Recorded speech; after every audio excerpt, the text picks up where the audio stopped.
It's Village in Motion. And you know, the last Friday of the month is always Jane Curtis's time to shine with all of her little history tidbits.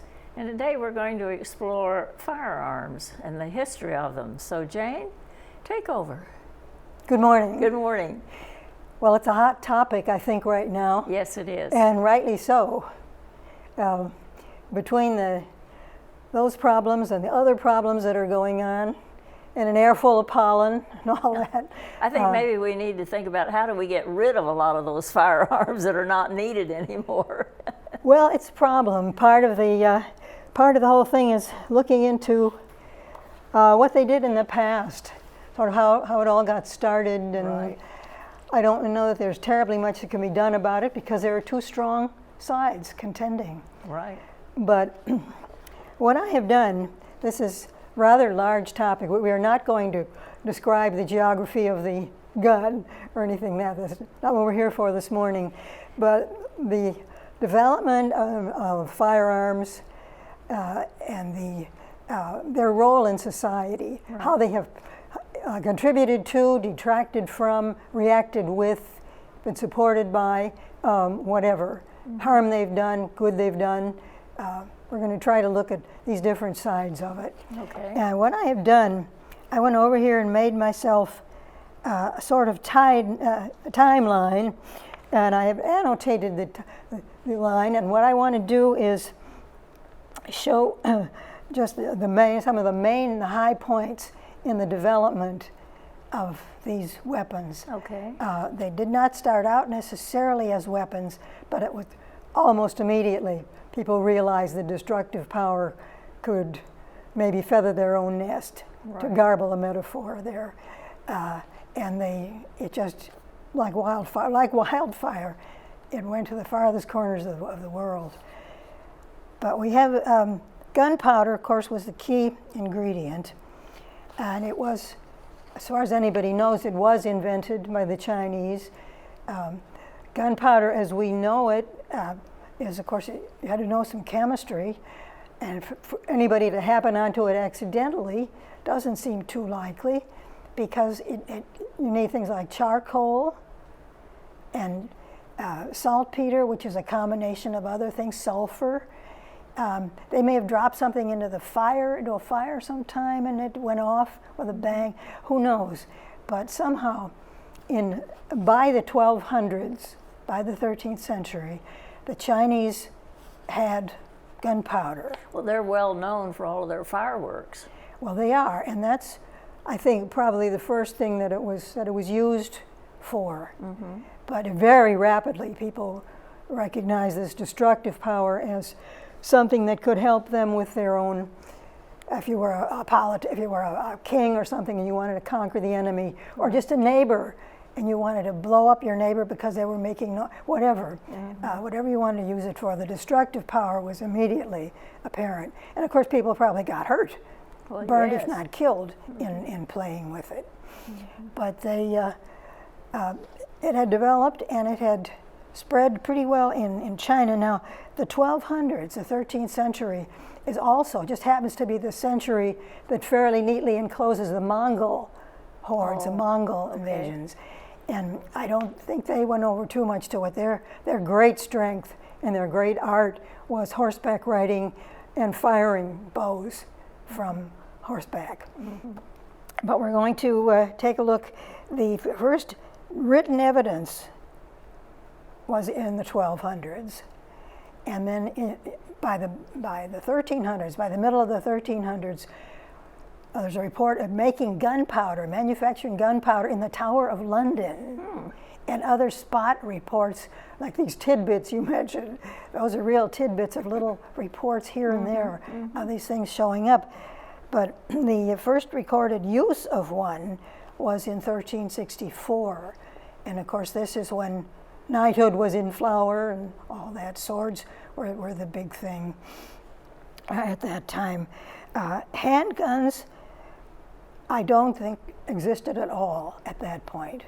Although I found a report somewhere that in 1380, it said handguns were being used across Europe. Oh. And I don't think that's possible because When you look into guns at all, you realize that developing a handgun wasn't easy. We just have a couple pictures this morning, Well, but they we're going to look big, at them, long and ones, you're going yeah. to see some interesting things from that. I think perhaps we'll look at this very beginning, the big pictures first. Now, this one, the Chinese called them a fire arrow, Okay. which is fine, a good way of putting it. Makes sense. This obviously is a drawing from later. This is based on an older drawing which I saw, but the principle is there. That's what they did. They had little stands and they propped it on it, and you had to personally place powder in there, and you had to personally light it with a piece of punk or a wick, flaming, whatever. But with actual fire, you had to light it. And of course, we have confusion in English. Fire is fire with the flames, and fire means to fire a weapon. And of course, you see the connection, but you fire something that's not necessarily a firearm, Right. and it develops into that. But now the next picture will show us this weapon. Now, this is clearly a stylized drawing, and I think it's from Western Asia. And as the Mongols conquered Western Asia, Persia, Kazakhstan, and all those places in there, you can see that they have this long tube again, and little flames coming out of the front of the tube. And what the firer is sitting on a horse, which is definitely a Mongol, yes. and turned around backwards, so firing backwards. And that was their main battle tactic, was to be able to do that. And they could, from babyhood practically, they were trained to swivel around and ride the horse. So their back was going the direction they were going. But you held it up with one hand, and they must have been heavy, because they were iron, or heavy metal. But then with the other hand, you had to have something that was burning, like your punk or your wick, and you had to actually touch flame. There'd be a little hole in the barrel back near you, and you would touch it off, and it must have gone off with a heck of a jolt. Oh, I would think so. I don't find any other reports of these things. I suspect this might be one from Western Central Asia, because the stylization of the horse and the fact that the rider is made almost to look like part of the horse. He's not sitting astride. He's sitting, it looks as though he's sitting Side saddle. side saddle. So it's a very curious little drawing, but I found it in a little German book I have. Then the third and last picture we're going to look at is one from the 15th century. And this one, a very, very long barrel, I guess you'd call it, to the gun, but also, you see there's a hole there. The person firing it is kind of steadying it with one hand, and with the other hand touching a flame to a hole in the barrel there, which is going to ignite the powder, and it's going to go off. It's going to go boom, and take it from there. So this was the beginnings. And just for a moment, comparing it to today, look at the difference in the ease with which you can fire that weapon, the portability of the weapon, the efficiency of the killing, the number of shots available. We're going to pass through highlights of some of these developments that occurred, because it didn't just spring full blown. So it started out very innocently, and as it developed, it of course was for fireworks. Marco Polo must have come across it. I meant to look through Marco Polo again, and I forgot, see if it's even mentioned. But Marco Polo was later in the 1200s, the time of Kublai Khan. And Kublai Khan was the one who tried twice to invade Japan, and was undone by the weather each time, typhoons. A curious coincidence in history. Yeah. But he tried, and the weapon was just getting going at that point also. So developing now the high points of it, in the 1400s was when you might call a gun developed. And this was something called a matchlock. And what had developed, the lock is so it's always a chamber between what you have to do to activate it and what comes out of the barrel at the other end. And usually the simplest mechanism was you press a trigger, and the trigger causes something either a percussion thing to fall in a little pan of powder or some other thing. Later on, of course, cartridges. A flint, yeah. But that was the basic thing that you had to do for it. And this matchlock became very, very popular. The powder was in a little pan, flash pan, our expression, oh, that's just a flash in the pan. If it doesn't go off, but you could physically be there with something in your hand with a flame on it, and there would be a hole in the barrel, a chamber in the barrel, I should say, and underneath this powder pan, and you would light it and off it would go. The development of that was quite striking, because eventually you had a cover for the top, and then you had a mechanism that when you pressed a trigger, it not only caused a cap to fall or something to move, but the sophisticated ones would advance a cover for that, and at the same time strike a spark. That piece of flint would be put in there. So ingenious ways of causing this simple this matchlock to work. Now, that's a typical kind of thing. Those lasted for quite a while, because a musket was more or less, I guess, a general term for a shotgun of the day, not a handgun. But that was the kind of thing that was used in our revolution. Right. And you saw people with the muskets and the musket ball, and how they, like rolling a cigarette from scratch, you know, they had to go through these various different things. And they were all, of course, muzzle loaders. You put your projectile in from the front where it was going to come out, and you had to tamp it down. So there was a lot involved in doing this. You could not just pick up something and walk into the lobby of a store in El Paso, Texas, and press trigger. There was a great deal to it, which may explain why there were fewer amok episodes in past history than there certainly are now. But another important development here was, as I say, this matchlock with this little mechanism in there then, in the lock, that you no longer had to run around. Well, after a while, you no longer had to run around with a punk or a flaming thing to light it and go off in there. The first trigger was invented as early as around 1500. And this, of course, speeded things up a great deal. The wheel lock, there was a mechanical spark was induced, and this saved you having to run around with a flaming thing. And if you had to do it all yourself, you know, if you had somebody standing there, you know, some little private standing there, the light lit it for you. But they didn't. It was a quiet thing to do. Rifling, they discovered that rifling, and this is where you have a spiral, I guess you'd call it, cutting into the barrel and making a spiral so that your projectile has to follow a spiral path. And this, as you can see, would be much more efficient, aiming better, and I guess you could go farther probably too. And it would be less subject to crosswind or anything like that. So when you fired with the rifling, it just came much more straight out and aimed better than the other. As early as 1517, you had a two-shot gun. This was made specially for one of the Holy Roman emperors, but it was achieved simply by putting two locks next to each other and letting their process take its course. But into the 1600s, into the Baroque period in Europe, they were doing a good deal of killing with these, but piece by piece.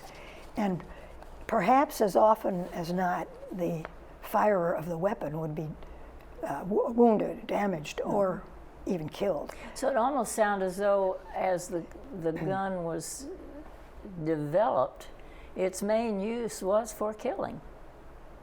Its main use, as it developed, was for killing. Later in construction, more high-powered construction, than just dig a hole and make bricks and mining, construction, leveling territory, blasting out to get into some more, a vein of ore, something like that. It was very useful. In fact, I think it's still used for that. You will occasionally see it in a city. Right. If I would redo a whole city blasting, and they'll keep people out. And they will warn people if it's in the country, if it's going to be serious enough to sandbag things or cover your windows. Right. But the flintlock came along then in the Baroque period. This was what I mentioned. A piece of flint was inserted, and you had, in one continuous motion, you could stick a spark off the flint, which would push the cover off the powder and ignite the powder, and then boom. And none of these things ever mention recoil, which is curious, because there certainly must have been some. Well, it must have been that backlash. Nothing I've seen, and I did quite a bit of reading for it. Dueling pistols came into fashion, even in our country early on. Remember, there was a famous duel between Hamilton and Burr. Right. The dueling pistol was a particular thing unto itself. They lasted, they had supplanted pistols, and all guns in general had supplanted swords and rapiers, and dueling pistols then were going to be really supplanted later, but they went out in the middle of the 1800s. And they went out because they were no longer in demand. And I don't know if it was just the laws. There were laws, in fact, early on in the 1800s, and regionally before the 1800s, no dueling. No duels, yeah. But of course, people kept doing it. But there was lack of demand anyway, that forced stopping production of dueling pistols, which tells you something there, but So there's no demand, they can't manufacture them. But unfortunately, that's, Yeah. Well, wait till we get to 1876, we'll say something more about that. But the percussion cap came along, and eventually, early in the 1800s, they stopped having to load guns from the muzzle and tamp down. They became what's known as breech loaders. You could cock your gun and then put in your things, and then that was further refined by guns where you could put several in, and as you fired, the one would cock it for the next, and you could fire 6 that way.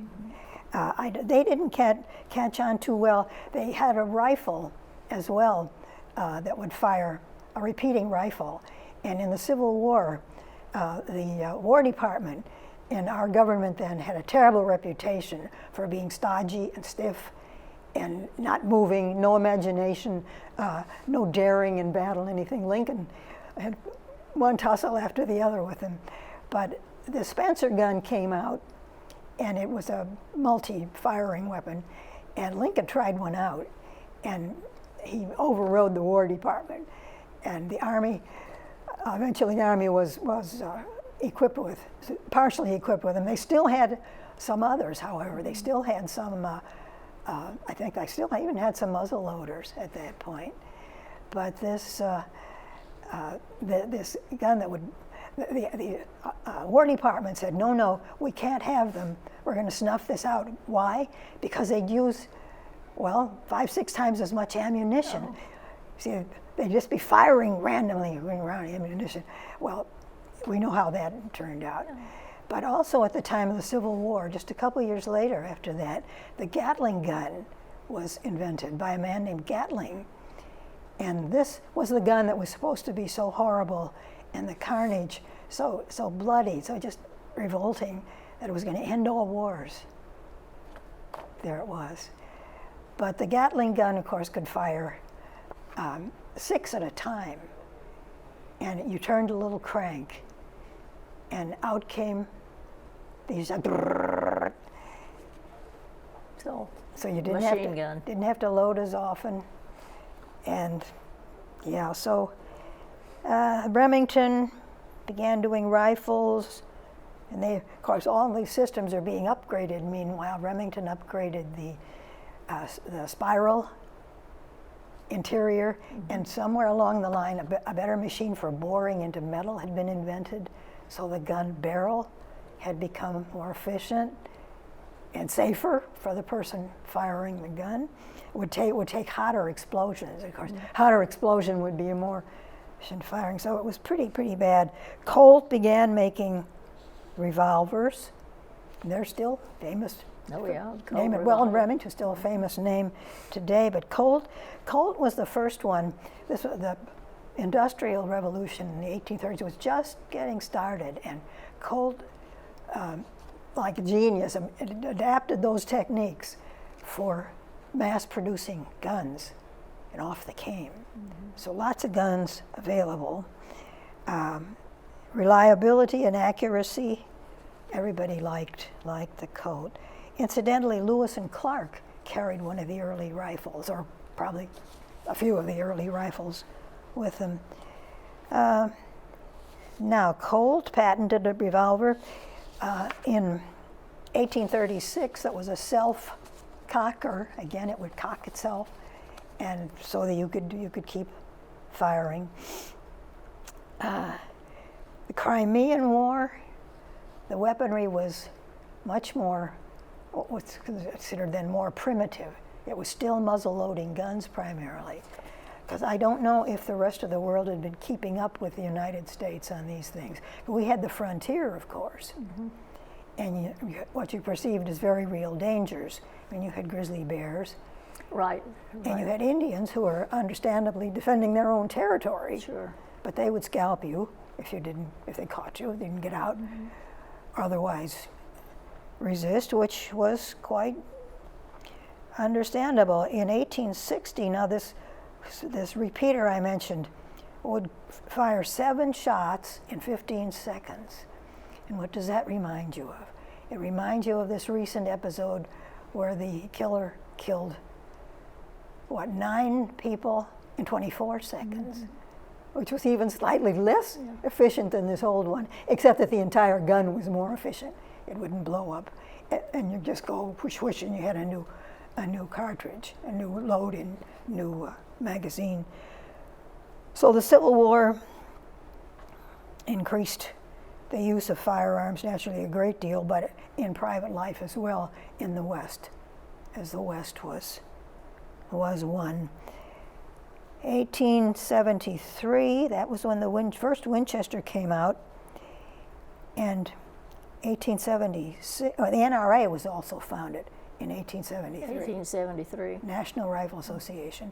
But in 1876, there was a Supreme Court case, United States versus Cruikshank, and the ruling, I quote a bit from the ruling, that the Second Amendment, quote, has no other effect than to restrict the powers of the national government. Now that is pretty strong stuff. All these people nowadays look at that and say, oh, see, we've got to restrict the national government from trading on our rights. And I even looked to see exactly what it says there, and it says a well-regulated militia being necessary to the security of a free state. We don't have a well-regulated militia. We have reserves, which are part of the military, which they did not have before. And we have licensing and all that. But there is no such thing today as a well-regulated militia. Why doesn't somebody leap on these facts and say, at least bring it up, at least discuss it? Unless they're thinking of the National Guard as a militia. But it's not. No. It is absolutely not. It's two entirely different things.